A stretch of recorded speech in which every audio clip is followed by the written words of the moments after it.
Welcome to Taking the High Road, a special show dedicated to the trucking industry, primarily around the confluence of recruiting, retention, and compliance.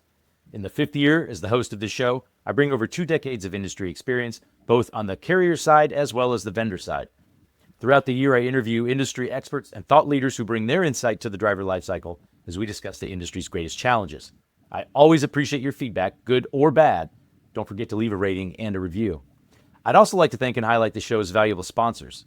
Their dedication and commitment to the industry and to the show is greatly appreciated. If you're interested in being a sponsor of the show or joining me for an interview, please email Jeremy at takingthehigherroad.com. This week, I'm excited to have back on the show an industry friend whose company is all about addressing one of the perpetual challenges in the industry, and especially drivers face every day. Evan Shelley, the co-founder and CEO of Truck Parking Club. So glad to have you back on the show, Evan.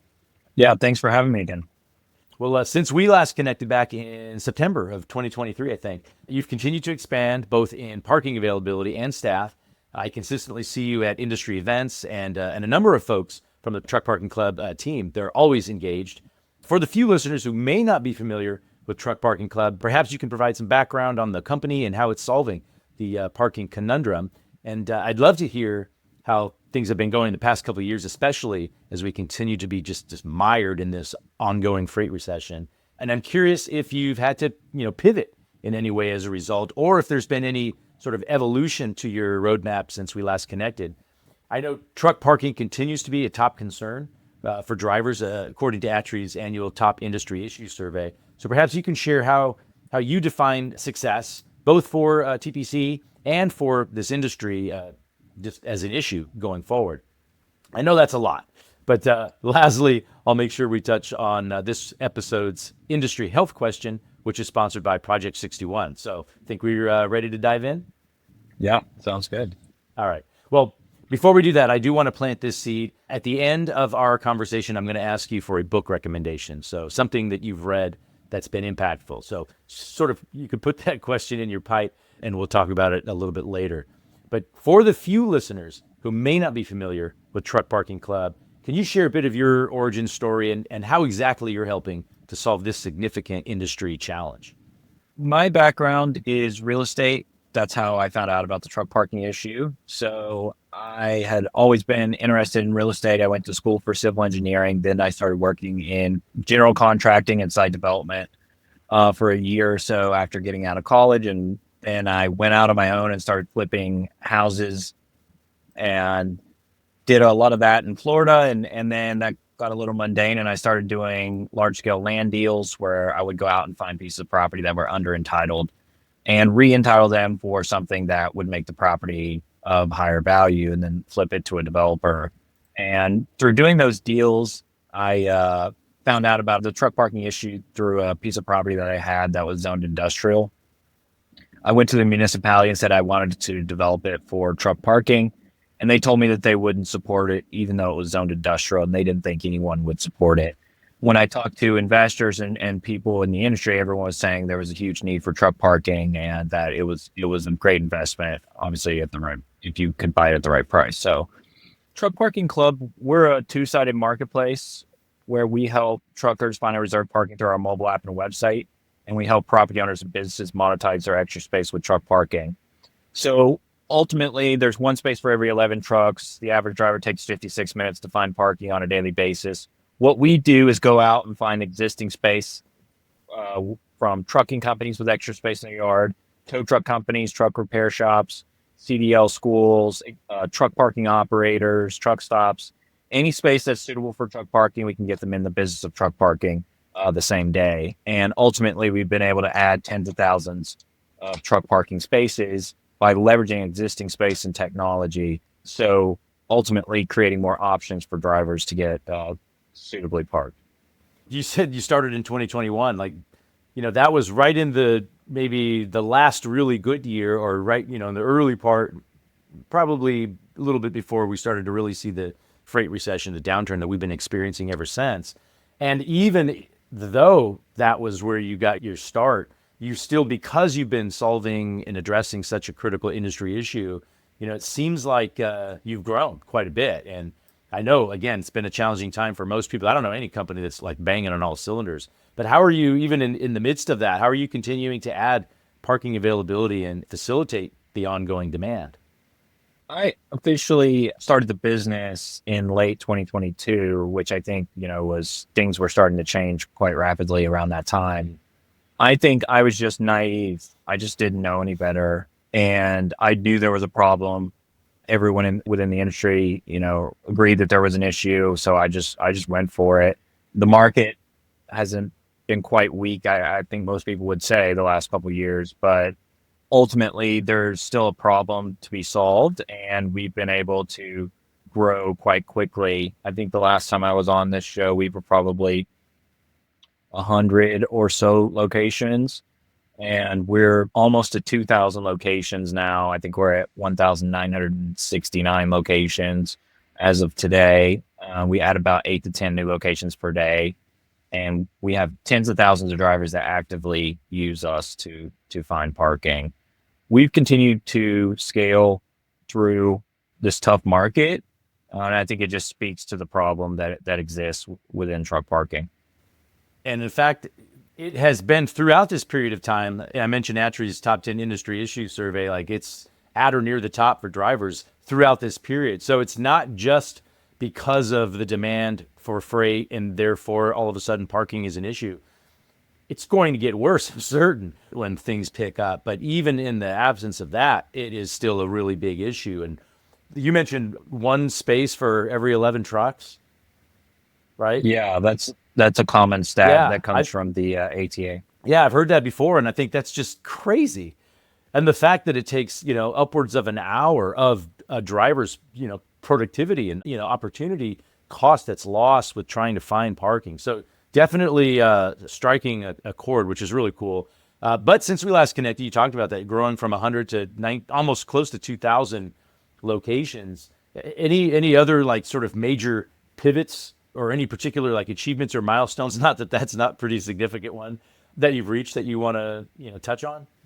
I think it's really just been staying focused on what the goal is, and the goal is to get to tens of thousands of locations and to help drivers find parking in 10 minutes or less. And really how we do that is create more parking, create more suitable, safe, legal parking, and deliver great experiences to drivers every time they use us. And that's really the main goal every single day. It's not getting distracted with shiny objects. AI is kind of a buzzword now, and we do leverage AI internally, and it is quite effective. But, we're never going to go off and say we're an AI company because that's kind of the hot thing now. We are just very focused on adding more parking and delivering great experiences, and just staying focused on that is a big enough of a challenge. You leverage technology. So you talked about an app that drivers are accessing, and that's where they're able to find and secure parking.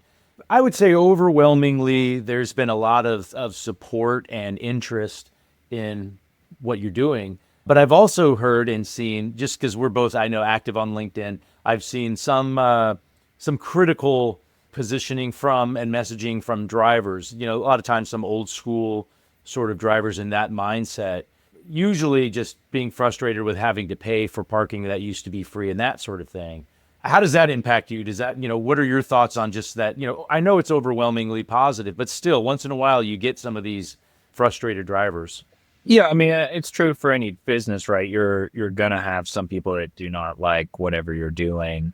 I think for us, I understand completely where drivers that are used to having free parking, now they see that some places are going to paid parking. I think Pilot and TA kind of led that a couple decades ago. It's just continued to expand across truck stops and other locations. So I understand the frustration. I mean, if you've been parking somewhere 20 years and then, half the lot goes to paid parking, that's going to frustrate you. I can completely understand where they're coming from. And in a perfect world, speaking for truck stops and most locations, like ideally it would be free. The problem is that there's businesses that operate at those locations and they have to stay in business as well. So it's just a function of ROI and being able to pay their own bills. So that puts pressure back on the driver, back on the carrier. And that's, specifically really overnight parking that we're talking about. There's more facets to our business, but I understand where they come from. I do think that all businesses involved do have to be able to stay in business, and converting to paid parking is a choice that they make. Most of it stems from truck stops going to paid parking, really, for our business. And those truck stops they're making that choice to do that, even though they know for a fact that they're going to make some of those drivers mad. But they also know they need to pay their staff, and they need to maintain the parking lot, and they need to maintain their store. So it's a business decision that these locations make. We're in the middle of it because we facilitate the technology, but I get both sides of it. And, we just want to deliver great experiences. And ultimately, I can definitely understand the driver isn't happy about it. I wouldn't, if I were in their position, I would be frustrated.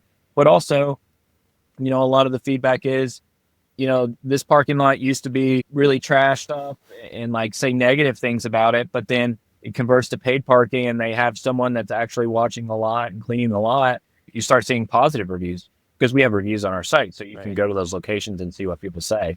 I would say the only thing that, is frustrating is when it's false narratives, false news that comes.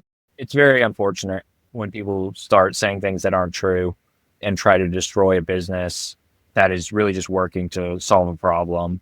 But ultimately, I think also we live in the United States of America, and everyone should have their own voice and be able to say what they think. So I have no problem with that either.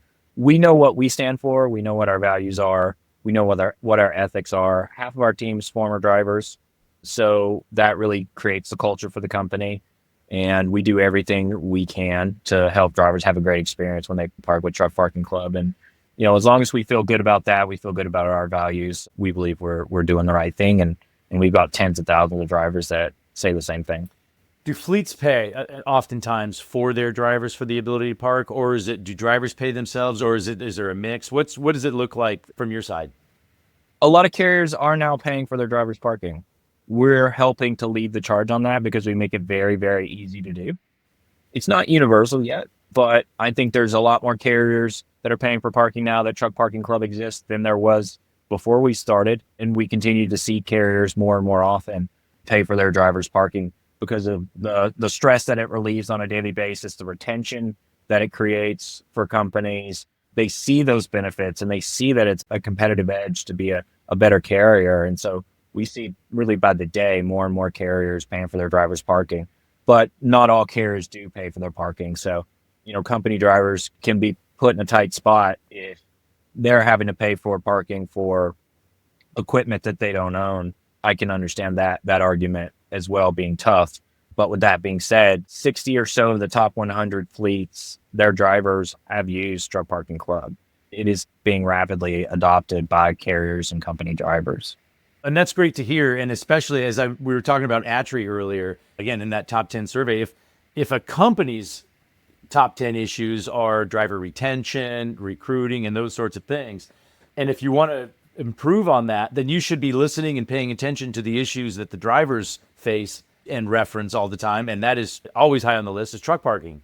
And so I'm encouraged to hear that, more and more companies are addressing that issue, paying for that for their drivers to eliminate that stress, to improve their productivity and those sorts of things. I think it's a wise investment. And I'm sure that the top companies to drive for are some of those companies that get it. And they're the ones that don't have some of those retention issues because they're making that investment. So I'm encouraged to hear that. And I'm sure that is one thing that I think will be impacted positively as we get out of this freight recession.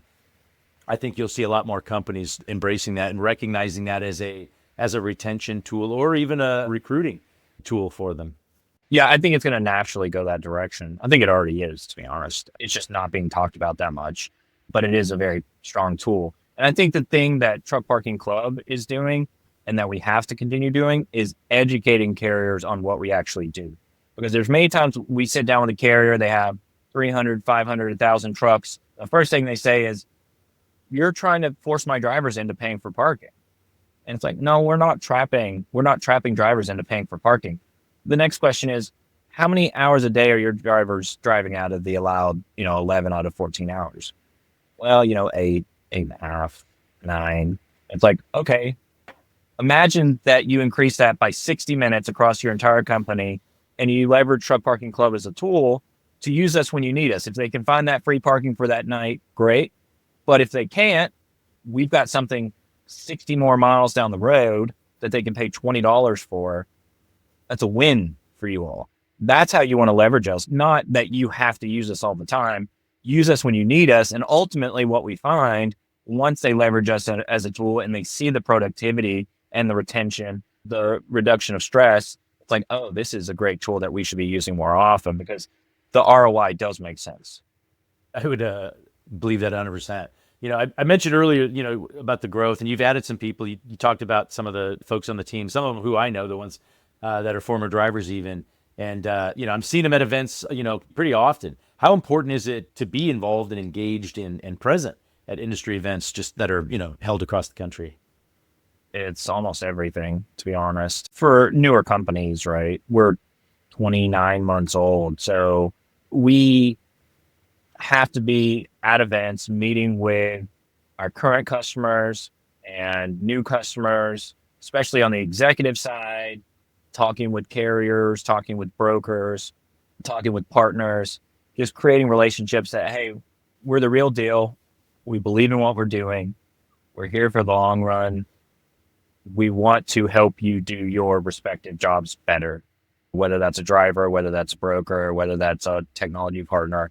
We want to help you guys do your job better by leveraging our network of parking and technology. And that's been a big part of our success, but it's not always easy, right? Like you mentioned, it's a financial investment. It's a time investment.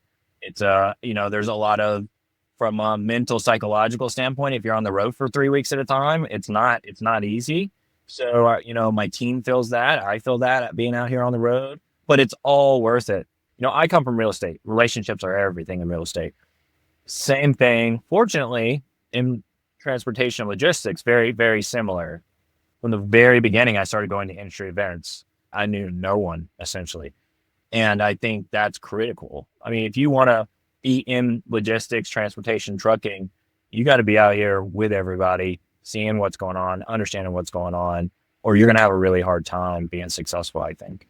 This is a relationship industry, and as big as it is, it's still pretty tight. And at the end of the day, like, people do business with people they know and trust, and being present, being engaged, being involved, them seeing you always there, always supporting the industry is the right approach. But I do know, it can take its toll on you, like time and resources and so on. I get it.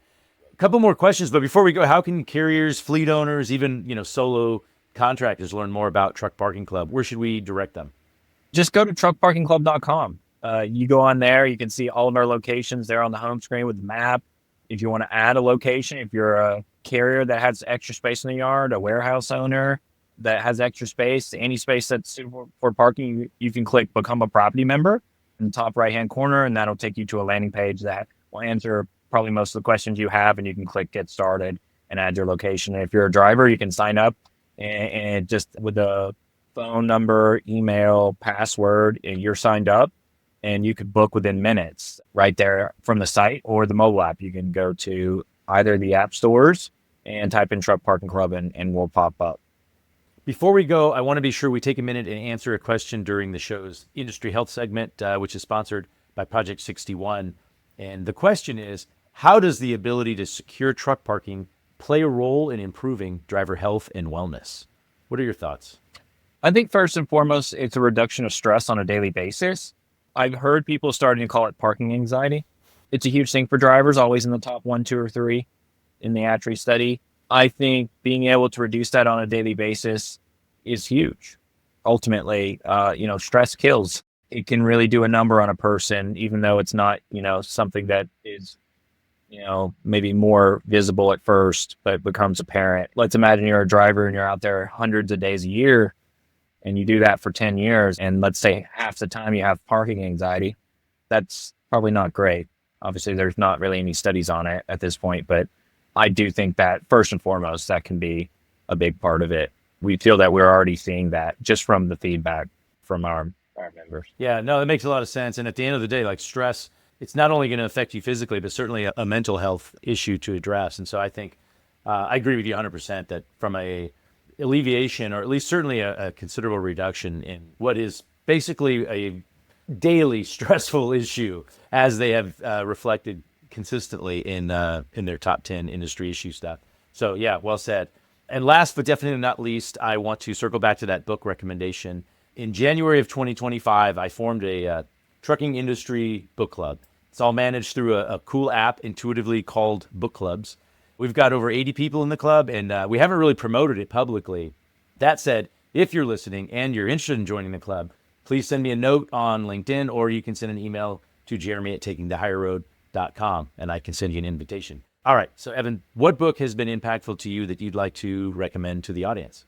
I think the one I said 2 years ago, if I was guessing, was probably Sam Walton, Made in America. I think that's the one I probably said. I still really love that book. Another one I think of, I actually need to reread this. I've read it 3 or 4 times probably in the last 10 years, is Shoe Dog by Phil Knight with Nike. Just a really good book on, a new entrepreneur that goes out and forges his way, and it's not easy, and just very determined and persevere through, what it takes to start a business and then turn it into this huge global brand is quite a cool story. Those are two that I think about a lot. Ted Turner's got a good book too. He's more of a cowboy kind of rogue guy, but he did some really, really cool things, and he was a really cool dude. I'm going to give you one more. So there's this podcast called Founders Podcast, and essentially it's all these biographies like the ones I just mentioned. And this guy goes for an hour or so and we'll just talk about the biography, and he's got hundreds of them. I just started kind of religiously listening to the podcast in the last couple of months, but it's really good.